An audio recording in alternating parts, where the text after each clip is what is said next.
Warm greetings in the Lord Jesus.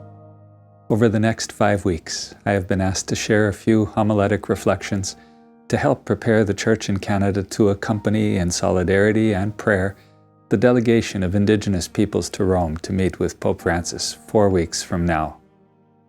A number of people have helped to shape these reflections, for which I am grateful. In each reflection, as we move towards the birth of the Christ child, we will ponder what is being asked of us in seeking a new way to walk in solidarity with the Indigenous peoples of this land. Today is the feast of Christ the King. At the heart of this feast is a paradox about power and the exercise of power, and we hear it coming through in today's Gospel. Pilate asked Jesus, "Are you the King of the Jews?" And Jesus, in so many words, says, "Not the kind of king you are thinking of. My kingdom does not belong to this world. I came into the world to testify to the truth. Everyone who belongs to the truth listens to my voice." Many of Jesus' disciples and hearers wanted him to come with political power, to overthrow the Romans, to exercise authority over all who were oppressing the people.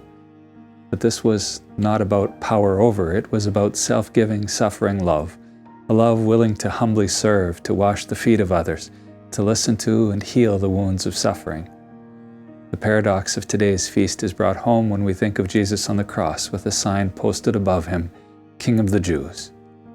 Today's feast turns us toward Jesus' understanding of power, and that is an important entry point as we ponder the relationship between Indigenous peoples and the Catholic Church, historically and today.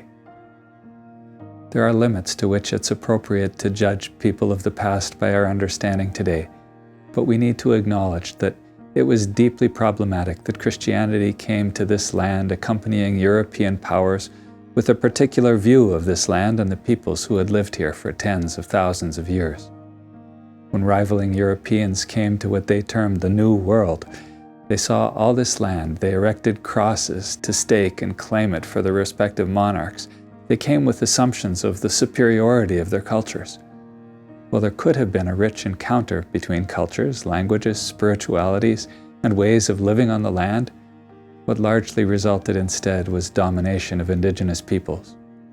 When we look today at ways in which the Church gave moral authority to the colonizing enterprise back then, including power over Indigenous peoples here and in other parts of the world, we are confronted with the reality that Church leaders of that time allowed themselves to stand in solidarity with the dominating powers instead of with Indigenous peoples. Accompanying colonizing nations, often with the notion of conquering the world for Christ, seems to stand in sharp tension with Jesus' words in today's Gospel, "My kingdom is not of this world."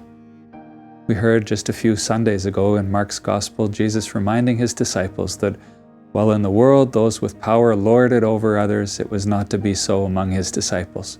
He reminds them that God's way is the way of love that gives of itself, and that he came not to be served, but to serve, and to give his life for us. Good and healthy evangelization is not colonization. Rather, it comes with the humility of the God who comes to dwell among us, to pour himself out for us. It comes with a word to proclaim, with a healing and redeeming presence at the service of humanity, and with a desire to enter into dialogue with cultures.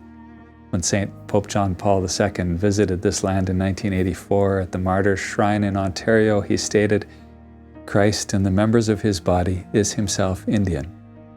Through his gospel, Christ confirms the native peoples in their belief in God, their awareness of his presence, their ability to discover him in creation, their dependence on him, their desire to worship him, their sense of gratitude for the land, their responsible stewardship of the earth, their reverence for all his great works, their respect for their elders.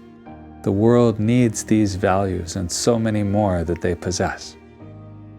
That Martyrs' Shrine is a place where we are reminded of a missionary effort that was much closer to Jesus' way of exercising power.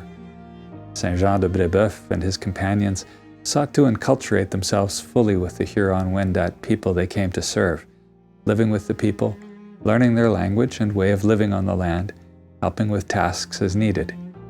Saint Jean de Brébeuf came to admire them, recognizing them as intelligent, welcoming, good businessmen who had a profound sense of the spiritual. It was obvious to him that the Spirit of God was very active in their culture. At first, he viewed some of their spiritual and cultural practices negatively, but his views shifted and his respect for the people grew. God loved Brebeuf's Indigenous friends, and God was with them whether they were baptized or not.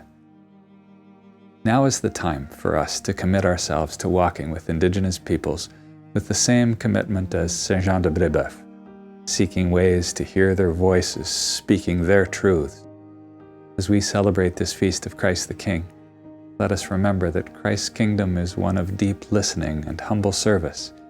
He said, "I came into the world to testify to the truth. Everyone who belongs to the truth listens to my voice," and suggested that we would hear his voice calling to us in the voice of every person in need. Today he invites us as his disciples to face the past honestly, to acknowledge our failings, and to learn a new and non-colonial way of walking in solidarity with Indigenous peoples. Our walking together in right relationship will find its way through encounters and experiences of deep listening, followed by concrete acts of justice that pave the way toward reconciliation.